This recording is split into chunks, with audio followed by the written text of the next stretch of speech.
하나님의 말씀을 같이 보겠습니다.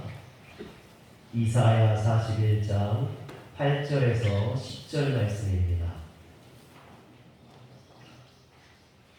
제가 갖고 있는 성경은 구약 성경 1016년에 나와 있습니다.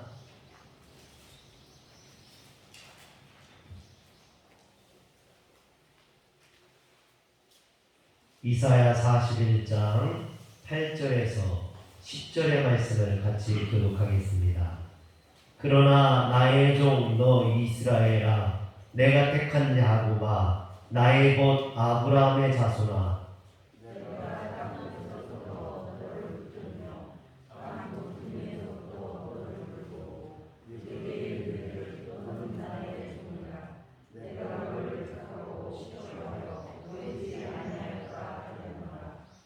두려워하지 말라, 내가 너와 함께함이라. 놀라지 말라, 나는 내 하나님이 됨이라. 내가 너를 굳세게 하리라. 참으로 너를 도와주리라. 참으로 나의 의로운 오른손으로 너를 붙들리라. 아멘. 할렐루야.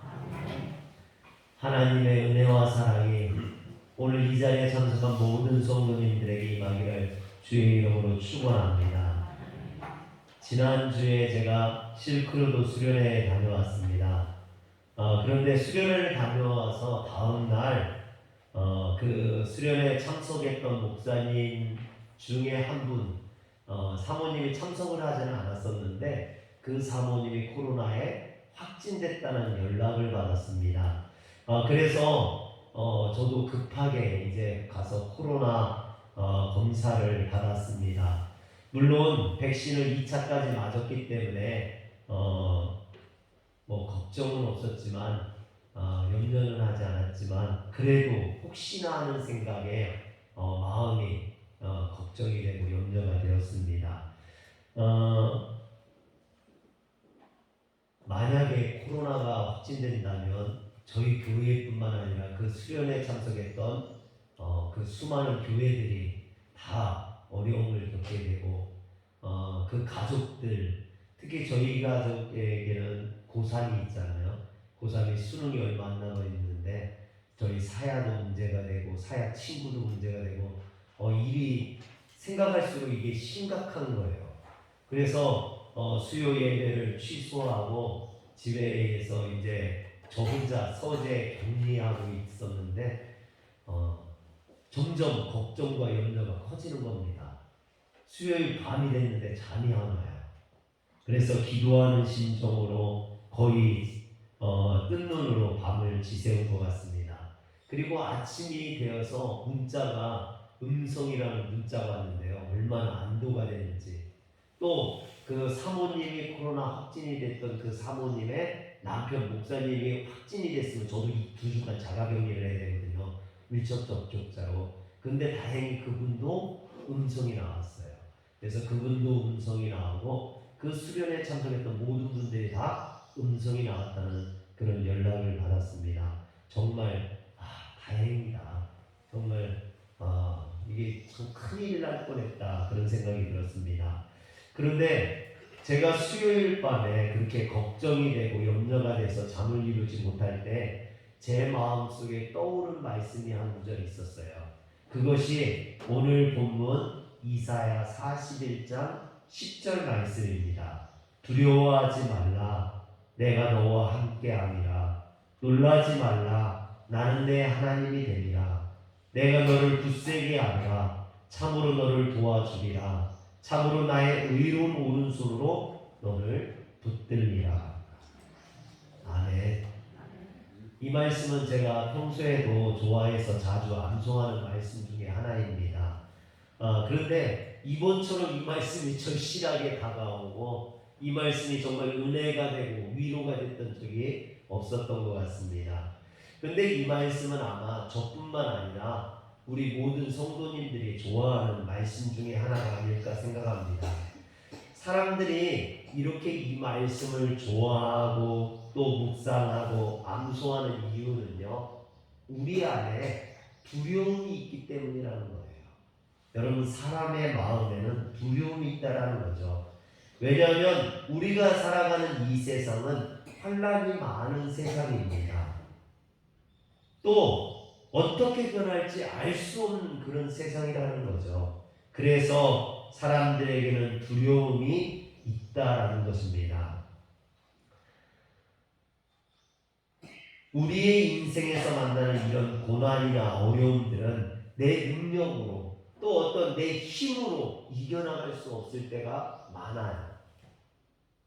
그래서 우리는 그 고난에 압도되어 두려움을 느끼게 되고 그 두려움 속에 소망을 잃어버리기가 쉽습니다. 오늘 우리가 부른 찬송가 653장도 365장도 마찬가지죠. 마음속에 근심 있는 사람 주 예수 앞에 달래어라. 슬픈 마음 있을 때라도 주 예수께 아뢰라. 여러분, 마음속에 두려움이 있고 근심이 있고 염려가 있을 때 하나님 앞에 아뢰라라고 이야기를 합니다. 하나님은 우리에게 두려워하지 말라고 하셔요. 임마누엘의 하나님께서 우리와 함께 해주시겠다라는 것입니다. 또 하나님은 우리에게 놀라지 말라라고 말씀하십니다. 전능하신 하나님, 엘로힘의 하나님이 우리를 도와주시겠다라는 것입니다. 그리고 의로운 오른손으로 우리를 붙들어 주시겠다라고 하십니다. 여기에서 우리는요, 두려움이 있을 때 하나님을 의지해야 된다는 걸 깨닫게 됩니다. 그런데 이런 하나님의 도움을 받기 위해서는요, 먼저 우리 안에 두려움이 있다는 것을 우리가 인정할 수 있어야만 합니다. 겉으로는 부족함이 없는 사람도, 많이 배우고 똑똑한 사람도, 높은 권세를 지닌 사람도 그 마음속에 두려움을 가지고 있다는 것입니다. 겉으로는 드러나지 않지만 이런 두려움이 있다는 걸 우리는 인정할 수 있어야만 합니다. 우리가 해외 여행을 가려면 비행기를 타잖아요. 비행기를 타기 전에 검사를 받습니다. 그래서 검색대를 통과할 때 그 검색원들이 와가지고 이렇게 몸을 이렇게 수색을 하죠. 뭐 위험한 것은 없는지 합니다. 그리고 물건들을 검색대에 통과해서 그 물건들 속에 마약류나 아니면 무기류가 있는지 이런 것을 거치게 됩니다. 거기에 보면 다 드러나게 되어 있어요. 무기가 있거나 마약류나 위험한 것들이 있으면 그것이 다 드러나게 되어 있습니다. 그래서 이 사이렌이 울리고 그러죠. 여러분, 오늘 말씀 이사야 41장 10절의 말씀을 가지고 우리의 마음을 검색해 보면 우리 안에 있는 그 두려움들이 다 드러나게 되어 있다는 것이죠. 그런데 여러분, 그 두려움이 드러난다고 그게 부끄러운 일일까요? 그게 잘못된 걸까요? 그렇지 않습니다. 사람들은 그 두려움이 드러날까봐 꽁꽁 숨겨놓고 있지만 그 두려움이라는 것은 지극히 자연스러운 거예요. 그래서 어떤 학자들은 두려움을 인체 내에 하나님이 설치해 놓으신 경고 장치다라고 말했습니다. 이게 무슨 얘기냐면요, 우리 안에 두려움이 당연히 존재한다는 거예요. 그 두려움 때문에 우리는 건강을 지키게 되고 안전을 하게 되고, 여러분, 만약 이런 감정이 없다면 우리에게 닥쳐올 어떤 위험에 대해 예방하려 하거나 건강을 지키기 위해 노력하거나 우리의 생명을 보존하기 위해 그 어떤 노력도 하지 않게 될 것이라는 거죠. 두려움이 있기 때문에 조심하게 되고, 두려움이 있기 때문에 우리는 스스로를 지킬 수 있게 되는 겁니다. 이처럼 두려움이라는 것이 결코 나쁜 감정이 아니라는 거죠. 우리에게 도움이 되기도 합니다. 그러나 이런 두려움을 그냥 방치해 둔다면 그것이 자라서 우리를 무기력하게 만들기도 하고 정서적으로 혼란을 겪게 하기도 하고 우리의 영혼을 병들게 하는 것은 맞습니다. 그래서 우리는 이 두려움이라는 것을 적당하게 잘 관리할 수 있어야만 한다는 거죠. 두려움이라고 하는 감정을 적절하게 관리하고 선용할 수 있어야 된다는 겁니다. 대부분 사람들에게는요, 크게 세 가지의 두려움을 가지고 있다고 합니다.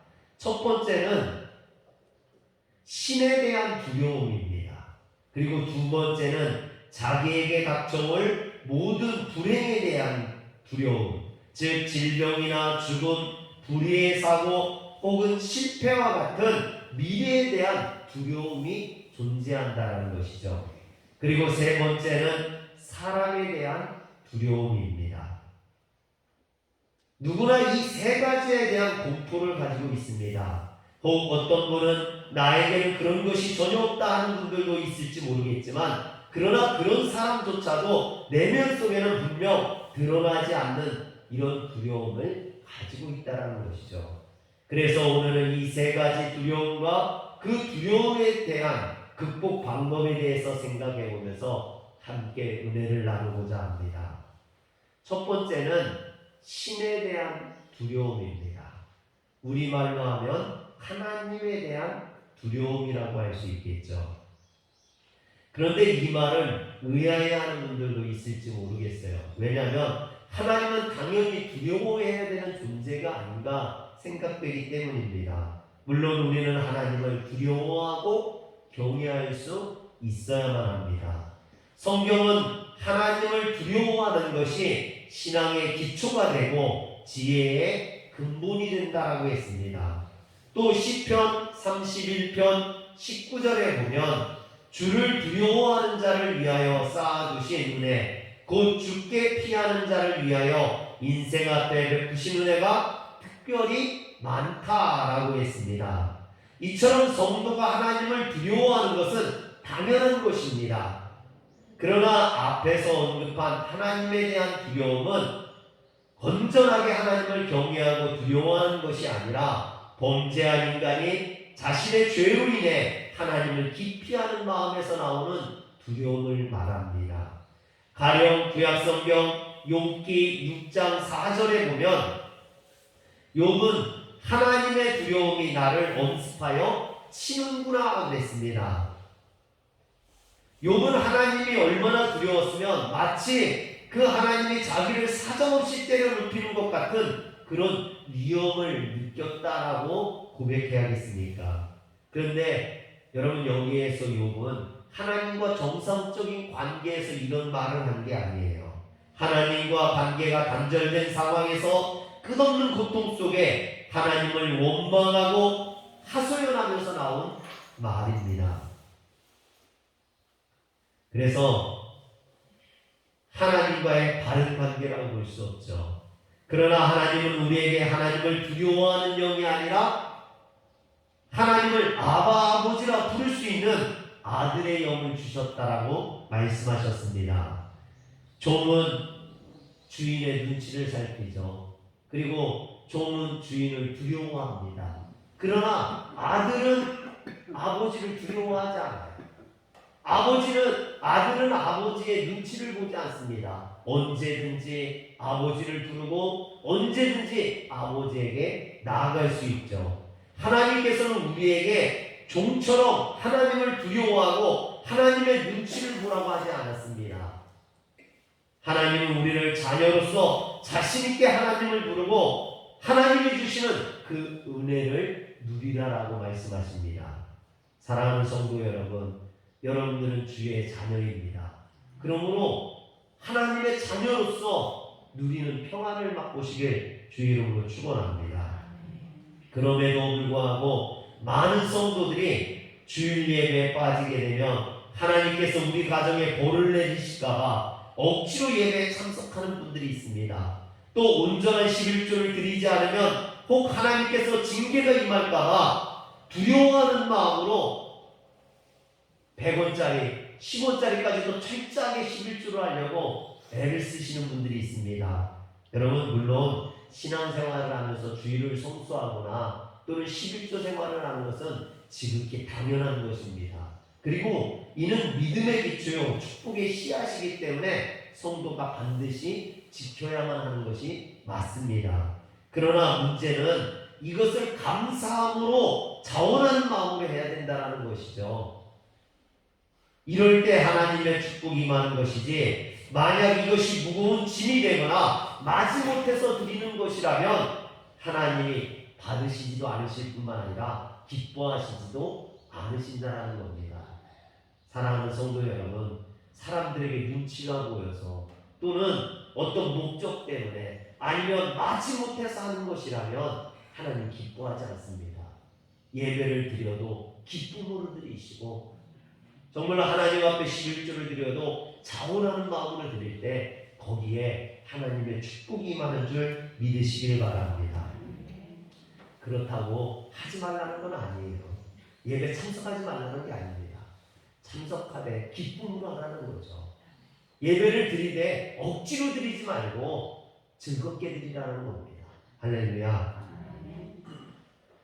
그래서 신앙생활은요, 단순히 예배를 드리느냐 드리지 않느냐 또는 11조를 하느냐 하지 않느냐로 판단해서는 안 됩니다. 하나님은 그 마음의 중심을 보신다 하셨습니다. 온전한 마음으로 드리지 않는 예물은 하나님 받지 아니하시죠. 신령과 진정으로 드리지 않는 예배는 하나님 기뻐하시지 않습니다. 그러므로 우리는 형식적인 예배가 아니라 진심으로 하나님을 예배할 수 있기를 주의 이름으로 축원합니다. 제가 신학교 1학년 때 실망을 해서 목회자가 되기를 포기하려고 한 적이 있습니다. 그런데 하나님께서 그런 저를 그냥 내버려 두신다면 제가 주의 길을 가지 않을 것 같으니까 저를 한 대 세게 때리셨어요. 그래서 예전에 간증한 적도 있지만 턱이 새토막이 나고 6개월 동안 병원 신세를 지었습니다. 그렇게 얻어맞고 다시 목회의 길을 걷게 되니까 여러분, 기쁨으로 목회를 하는 게 아니라 두려워서, 하나님이 두려워서 목회를 했습니다. 제가 처음 목회할 때는요, 그래서 마지못해서 했어요. 그래서 제가 자주 했던 말이 뭐냐면, 하나님께서 지금이라도 목회 그만하라 하시면 나 목회 그만두고 공장이라도 갈 거야. 그랬어요. 정말 목회가 얼마나 하기 싫었으면 하나님께서 그만두게만 하신다면 난 딴 일 할 거야. 그랬어요. 또 어렵고 힘들 때마다 제가 뭐라 했냐면, 하나님 앞에 왜 하나님 안 한다는 거 억지로 시켜놓고 이렇게 고생을 시키십니까? 그리고 하나님 앞에 원망하고 불평했었습니다. 그래서 그런지 그런 때는요, 하나님의 은혜나 하나님의 사랑이 잘 눈에 안 들어오더라고요. 말씀을 봐도 공의의 하나님, 크고 두려우신 공의의 하나님, 우리를 다스리시는 하나님만 보이더라고요. 그래서 이때는요, 제가 주로 그 하나님의 심판, 공의로우신 하나님에 대해서 설교를 많이 했던 것 같아요. 제가 돌아보면. 그런데 오늘날 많은 성도들이 저처럼 하나님을 두려운 존재로 하나님께 혼날까봐 억지로 신앙생활하는 분들이 있습니다. 또 지옥 가기 싫어서 마지못해서 교회 나오시는 분들도 있습니다. 여러분, 이런 신앙생활은 온전할 수 없어요. 하나님의 축복이 임할 수 없습니다. 하나님 앞에 제대로 나갈 수 없습니다. 그래서 교회에 나와도 기쁨이 없고, 그래서 교회 나와도요, 기둥 뒤에 숨고, 어디 구석진데 숨고, 우리 교회는 다행히 구석진데도 없고 기둥도 없어서 다행이에요. 여러분, 도시교회는 그런 성도들이 많대요. 아니, 왜 교회 나와서 기둥 뒤에 숨어요? 여러분, 나오기는 나와야 되고 또 얼굴 보기는 싫고 뭐 그런 겁니까? 여러분, 하나님, 우리가 신앙생활하면서 순전한 신앙생활 기쁨으로 하시길 주의 이름으로 축원합니다. 창세기에 나오는 인류의 조상 아담과 하와는요, 하나님과 에덴 동산에서 같이 동행했던, 걸었던 그런 사람들 아닙니까? 그런데 하나님이 먹지 말라고 했던 선악과를 따먹고 아담과 하와가 어떻게 됐습니까? 동산 나무 뒤에 숨었더라. 왜 우리가 하나님 앞에 바로 나오지 못하고 왜 기둥 뒤에 숨고 구석에 숨습니까? 앞에 큰 사람 있으면 큰 사람 뒤에 숨습니까? 우리 안에 두려움이 있고 죄가 있기 때문인 거죠. 여러분, 그 모든 걸 다 털어내시고 온전히 하나님 앞에 기쁨으로 나올 수 있기를 주의 이름으로 축원합니다. 두 번째로 앞날에 대한, 미래에 대한 두려움입니다. 이 두려움의 요인은 앞으로 나에게 어떤 불행이 일어날지 모른다는 그런 공포에서 시작됩니다. 미래에 일어날지도 모르는 불행한 사건이나 불상사에 대해 우리가 갖는 이 두려움은요, 생각보다도 큽니다. 그 일이 아직 일어나지도 않았는데 우리는 걱정하고 염려하고 그것을 두려워하죠. 병이 생기면 어떡하지? 사고를 당하면 어떡하지? 실패하면 어떡할까? 내가 이 일을 과연 잘 해낼 수 있을까? 이런 두려움이 우리 안에 있다는 거죠. 이런 장래에 관한 의문과 부정적인 생각들은 내 믿음이 약한 데서 시작된다는 겁니다. 그러므로 두려움을 치료하는 데 가장 효과적인 방법은 믿음이에요. 여러분, 이는 많은 심리학자들과 과학자들의 실험을 통해서 여러 번 증명된 사실입니다. 그렇다고 해서 밑도 끝도 없이 믿으라는 것은 아닙니다. 여러분, 믿음에는 반드시 내용이 있죠. 그리고 이사야 41장에는 그 믿음에 대해서 우리에게 좋은 가르침을 주고 있습니다. 이사야서는요, 바벨론 포로로 끌려가 고난과 환난을 당하고 있던 이스라엘 백성들에게 해방과 회복을 선포하는 그런 말씀입니다. 그런데 이런 이사야의 예언은 이 예언하던 당시로부터 100여 년 후에 일어날 일들에 대한 예언이었습니다. 그 당시 이스라엘 백성들은 바벨론 포로로 끌려가 말할 수 없는 고난과 고통과 환난을 당하고 있었습니다. 그런데 갑자기 바사라는 나라 고레스 왕이 이 바벨론이라는 나라를 하루아침에 무너뜨려 버렸어요. 그 무너질 것 같지 않았던 강대국 바벨론이 하루아침에 무너져 버린 겁니다. 더군다나 이스라엘 백성들은 포로였어요. 여러분, 포로는 인격적인 대우나 법적인 보호를 전혀 받을 수 없습니다.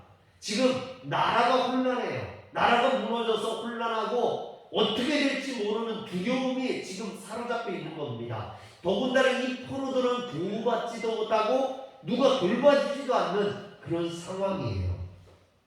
이처럼 이스라엘 백성들은 처량하고 보잘것없는 하찮은 그런 존재에 불과했습니다. 그래서 이사야 41장 14절에 보면 뭐라고 이야기합니까? 이스라엘 백성들을 버러지 같은 너 야고바라고 했어요. 여러분, 그런데 예전 성경에 보면 버러지 같은 너 야고바를 뭐라고 했냐면 지렁이 같은 너 야고바. 여러분, 비가 오면 길바닥에 지렁이들이 나오죠. 그런데 그 지렁이들이 어떻게 합니까? 지나가는 사람들에게 발에 치이기도 하고 밟혀 죽기도 하고. 지금 이스라엘 백성들의 상황이 그들이 그냥 지렁이와 같은 그런 보잘것없는 초라한 존재, 버러지 같은 존재에 불과하다는 겁니다. 그런데 이처럼 언제 어떻게 될지 모르는 두려움에 휩싸인 이스라엘 백성들에게 하나님께서는 두 가지를 믿으라고 약속하십니다. 하나는 이스라엘 백성들이 하나님과 어떤 관계를 맺고 있는지 생각해보고 그 관계를 철저하게 믿으라는 것입니다. 하나님은 오늘 말씀 8절에 이렇게 이야기합니다. 그러나 너의 종 나의 종 너 이스라엘아, 내가 택한 야곱아, 나의 벗 아브라함의 자손아 라고 부르셨습니다. 즉 이스라엘을 하나님의 종이요 벗이라고 부르고 있습니다. 여기서 하나님의 종이라는 것은요, 하나님이 마구 부리는 그런 모습이라는 뜻이 아니에요. 우주 만물의 주인이신 하나님을 섬기고 그분을 위해 봉사하는 영광스러운 신분을 의미합니다. 또 하나님은 벗이라고 이야기합니다. 좋은 벗이라는 거예요. 좋은 친구라는 의미죠. 흉이나 허물이 없이 비밀도 서로 털어놓을 수 있는 그런 관계를 의미합니다. 창세기 18장에 보면요, 아브라함을 향해서 하나님께서 내가 하려는 것을 아브라함에게 숨기시겠느냐 그랬어요. 하나님께서 아브라함에게는 그 그 어떤 것도 숨기지 않겠다라는 겁니다. 즉 아브라함이 나의 좋은 벗이라고 이야기하는 거죠. 이처럼 하나님은 이스라엘 백성들과 깊은 영적인 관계를 맺고 있어서 비밀이 없는 좋은 벗의 사이라고 이야기하는 겁니다. 또 이스라엘 백성들을 향해서 9절에 보면 내가 땅 끝에서부터 너를 붙들며 땅 모퉁이에서부터 너를 붙들고 내게 이르기를 너는 나의 종이라 내가 너를 택하고 싫어하여 버리지 아니하였다 하였습니다. 목숨조차 어떻게 될지 알 수 없는 불안한 상황에서 하나님은 이스라엘 백성들에게 너희들의 정체성을 기억하라는 겁니다. 여러분 이것은 우리에게도 마찬가지죠. 우리에게 중요한 문제입니다. 왜냐하면 이 변화가 많은 세상, 알 수 없는 세상에서 우리의 정체성이 과연 뭐냐는 거예요. 여러분, 여러분들의 정체성, 하나님의 자녀라는 것, 성도라는 것을 잊지 마시길 바랍니다. 전에 목회자 수양회를 가는데요.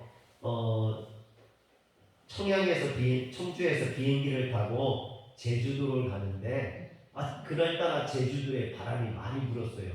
그래서 이 비행기가 크지 않은 비행기라고 그런지 얼마나 이게 요동을 치고 막 흔들리는지 무섭더라고요. 두려운 마음이 막 드는 거예요. 그 안에 있던 사람들이 막 비명을 지르고 막 무서워 가지고 막 그러는데요. 옆에 있던 목사님이 그러는 겁니다. 뭐라 하냐면 걱정하지 마. 여기에 하나님의 종이 몇 명이 타고 있는데 하나님이 안 지키시겠어? 그러는 거예요. 그런데 그 말이요 진짜 마음에 와닿더라고요. 그렇지. 그래서요 제가 어려운 일이 있거나 힘든 일일 때마다 그 말을 생각합니다. 나는 하나님의 사람이다. 하나님께서 나를 지켜주실 것이다. 이게 저의 정체성이에요. 여러분 한번 저를 따입시다. 나는 하나님의 사람이다.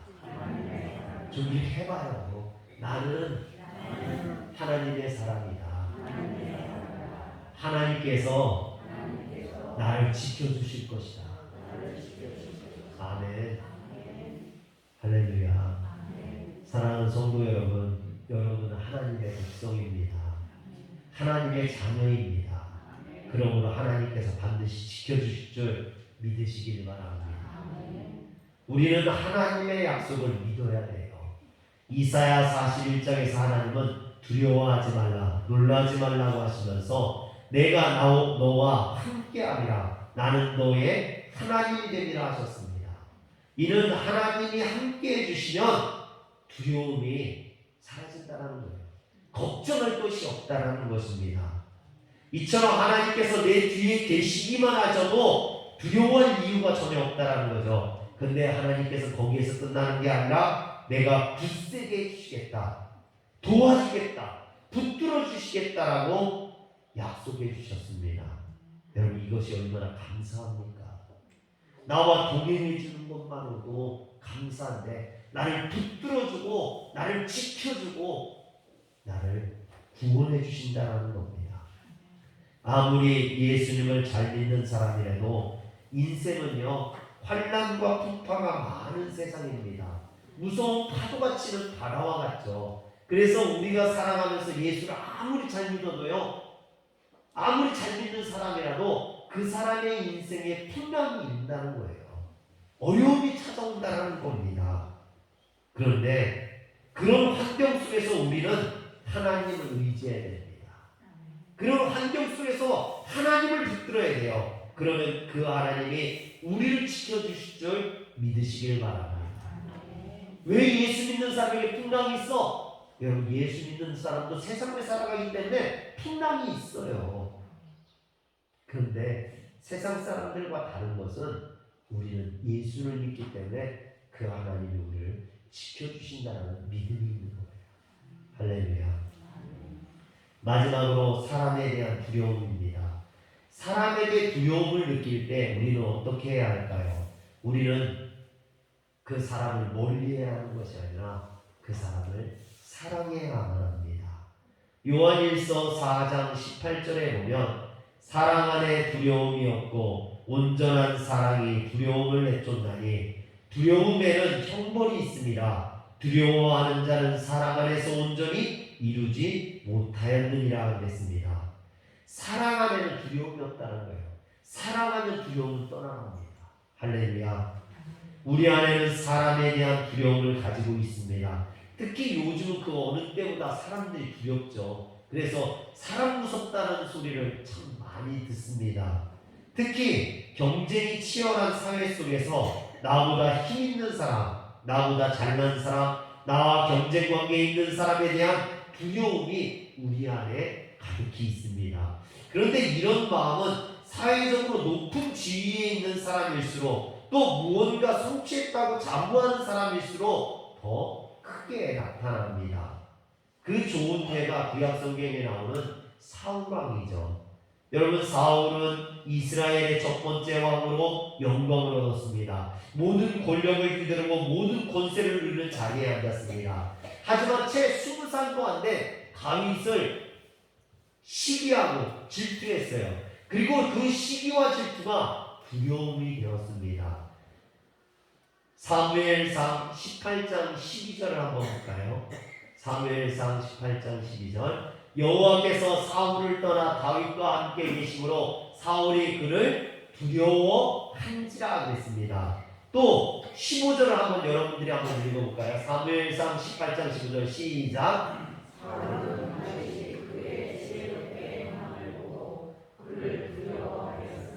여기도 보면 두려워했다고 했죠. 또 29절에도 보면 29절 사울이 다윗을 더욱더욱 두려워하여 평생의 다윗의 대적이 되리라 그랬습니다. 여러분, 사울 안에 얼마나 큰 두려움이 있었던지 성경이 이렇게 두려워했더라, 두려워했더라, 두려워했다 이렇게 3번이나 반복해서 사울의 마음속에 있는 두려움을 이야기하고 있습니다. 그런데 이런 질투가, 두려움이 여러분 우리 안에 있다라는 거죠. 우리도 사람을 두려워하고 사람을 질투하고 사람을 시기합니다. 근데 이상한 건요, 시기와 질투가 쌓이면 그게 두려움이 돼요. 그리고 그 두려움이 우리를 안에 있으면요, 사단이 그 두려움을 가지고 우리를 억압한다는 거죠. 우리를 조종한다는 겁니다. 그러므로 이 무서운 올무에서 벗어날 길은 오직 한 가지밖에 없습니다. 하나님을 사랑하고 내 이웃을 내 몸과 같이 사랑하는 것. 오늘 우리가 해야 될 일은 두려워하는 것이 아니라 사랑하는 일인 줄 믿으시길 바랍니다. 만약 사울이 요나단처럼 다윗을 사랑했다면, 시기하고 질투하지 않고 사랑했다면 역사가 달라졌겠죠. 사울이 하나님 앞에 버림받지 않고 오히려 위대한 왕이 될 수도 있었습니다. 사랑하는 성도 여러분, 우리 안에 두려움이나 시기와 질투가 있다면 우리는 사울의 길을 걸을 수 있어요. 그러나 우리 안에 사랑하는 마음이 있다면 우리는 다윗의 길을 걸을 수 있는 줄 믿으시길 바랍니다. 그런데 여기서 말하는 사랑은 적당히 혹은 감정적으로 사랑하는 것이 아닙니다. 온유한 사랑입니다. 투기하지 않는 사랑입니다. 자랑하지 않는 사랑, 교만하지 않는 사랑, 자기의 유익을 구하지 않는 사랑입니다. 이런 사랑으로 감싸 안으면 그 대상에 대한 두려움이 깨끗이 사라지게 됩니다. 그리고 우리 안에 주의 성령으로 충만케 되고 기쁨이 넘치게 되는 줄 믿으시길 바랍니다. 살다가 보면 공포가 우리의 인격을 해하고 두려움이 우리의 정서를 혼란하게 하고 우리의 삶을 비틀거리게 만드는 일이 일어날 때가 있습니다. 하지만 여러분, 거룩하고 깨끗한 신앙생활을 하시기 바랍니다. 하나님의 약속을 믿는 믿음, 그리고 사람을 사랑하는 마음만 있다면 우리는 그 두려움을 이기고 하나님의 백성으로서 경건한 삶, 축복의 삶을 살 수 있는 줄 믿으시기를 바랍니다. 기도하겠습니다. 전능하신 하나님, 우리 안에 뜻모를 두려움이 끊임없이 올라옵니다. 걱정과 염려가 우리를 사로잡아서 넘어뜨리려 합니다. 그럴 때 우리가 주님을 의지하게 하여 주옵소서. 주님 앞에 나가 다 아뢰게 하여 주시옵소서. 우리의 근심도 걱정도 염려도 주님 앞에 아뢰 때 주님 우리를 도와주시고 우리를 인도하여 주시옵소서. 걱정하지 않도록 염려하지 않도록 오직 주님만 의지할 수 있도록 주여 도와 주시옵소서. 우리 주 예수님의 이름으로 기도합니다. 아멘.